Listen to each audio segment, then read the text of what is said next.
ఈరోజే నేను మేరీ మాత టెంపుల్కి వెళ్ళాను. ఏదైతే నేను ఆ రోజు చెప్పానో మానవ ప్రయత్నానికి దేవుని సహకారం కూడా అవసరం.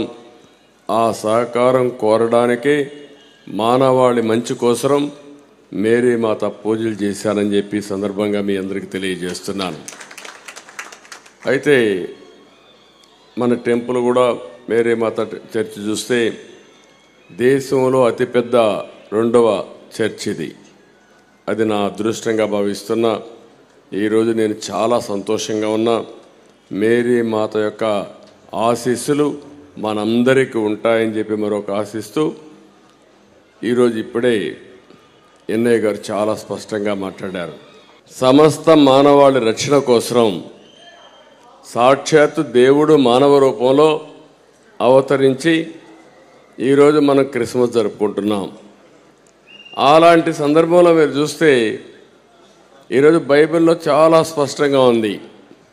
ప్రేమ, కరుణ, త్యాగం, సహనం ఇవన్నీ కూడా ప్రతి ఒక్క క్రిస్టియన్స్లో కానీ సమాజానికి ఇవ్వాలని చెప్పి చాలా స్పష్టంగా ఉంటూ ప్రతి సంవత్సరం డిసెంబర్ నెల వచ్చిన తర్వాత అక్కడి నుంచి సెమీ క్రిస్మస్ వేడుకలు జరుపుకుంటూ జనవరిలో కూడా జరుపుకొని నూతన సంవత్సరానికి స్వాగతం పలుకుతాం.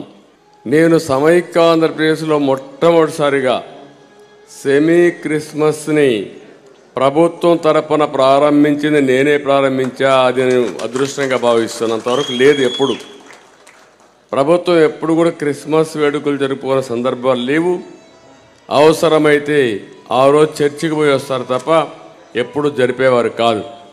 అలాంటి మొట్టమొదటిసారిగా రాష్ట్రంలో ఉండే మొత్తం ఫాదర్స్ కానీ రెవరెంట్స్ కానీ లేకపోతే చర్చి యొక్క పాస్టర్స్ కానీ అందరిని పిలిచి కార్యక్రమం చేశాం.